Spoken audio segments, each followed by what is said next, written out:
if you're going to fix traffic in town, you don't fix the side streets. You focus on Main Street, right? So procurement is very good at segmenting suppliers. We call it our supplier relationship management program, maybe a tier 1, tier 2, tier 3, different vernacular, different teams. But largely, there's a few hundred suppliers, in our case, of the 45,000 that dictate the majority, in our case, almost 80% of overall emissions. Mm. So the first thing is understanding that and segmenting those suppliers. The good news, I think, for most folks, regardless of emission type, spend correlates well enough to emissions because it's a prorated part of the overall supplier emissions. So you're prorating their emissions to be part of your emissions.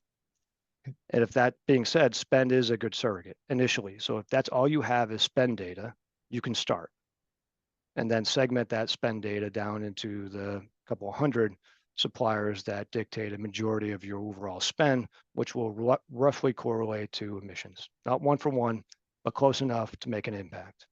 From there, then we have engagement. We actually assessed suppliers on maturity model because we understand some of them don't have a good emission understanding, which is okay because some of that's voluntary. And some of them have a fantastic program, very advanced. And we want to make sure we understand the baseline of all from kind of low maturity, maybe no public commitments or reporting, into very high advanced maturity and very aggressive goals, SBTI or otherwise. So we'd give them a 1 through 5 in our maturity model, and that would be our baseline. And then from that, look to improve that baseline. Part of our supplier relationship management program or performance management with suppliers as an ANT. Is your financial SLAs, KPIs, things that you're reporting. And let's include this one as something that we're reporting on a regular basis. If your maturity is 2, get to 3. If it's 3, let's get to 4. And what are the criteria doing that going forward? And how can we help you? So we're defining the what and success criteria of maturity 5 and 4, and then enabling that success with the supplier. That being said, the enablement of success. So we define the what, we measure that via RFPs maturity, via SRM maturity model. We use that in our decision criteria for make a supplier selection. So we've integrated that in. And then lastly, and in parallel, we need to improve on that data. Again, I said spend roughly correlates to emissions. It doesn't wholly correlate. So how do we know the absolute reduction is happening? Well, we're now in the process of taking that same cohort of roughly 400 suppliers and working with them to have them submit their actuals and emissions and then prorate that to Pfizer emissions going forward. And then we'll have that kind of glide path of actual similar to what we do for our own internal operations. So I think it's a systematic or a management system approach that we've taken, but a lot of it's we're leveraging our strengths, which is supplier segmentation, supplier relationship management, and the fantastic sourcing colleagues we have or procurement colleagues we have within Pfizer.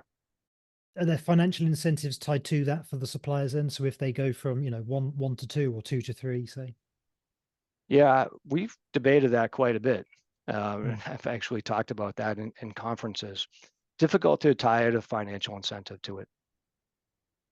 So it could be a working capital, a cash flow improvement. Others have talked to it. When we looked at a working capital with a payment term, generally the folks that we'd want to give a reduction to didn't drive the needle from an environmental. And then our more substantive, larger suppliers would perhaps, but they're already there in terms of maturity. So, when we looked at that, we said, well, the juice really isn't worth the squeeze in terms of incentive, right? It's something we could do in terms of a cash flow. Everyone is looking at cash flow now.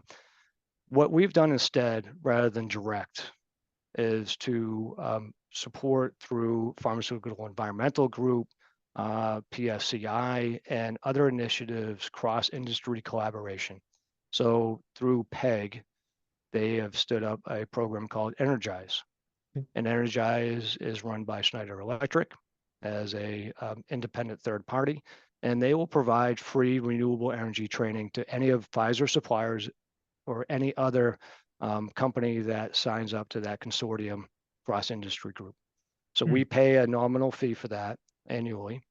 And then Energize provides that training, base training, and boot camp all the way through to the suppliers as the suppliers sign up. In addition, there's a consortium buy in Europe and North America opportunity. Hmm.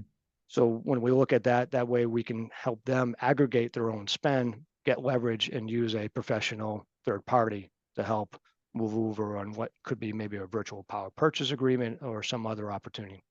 Interesting. So we're doing similar on a program called Activate for CMOs to help enable the contract manufacturers, and similarly through industry groups and collaboration and third parties to help them accelerate their journey.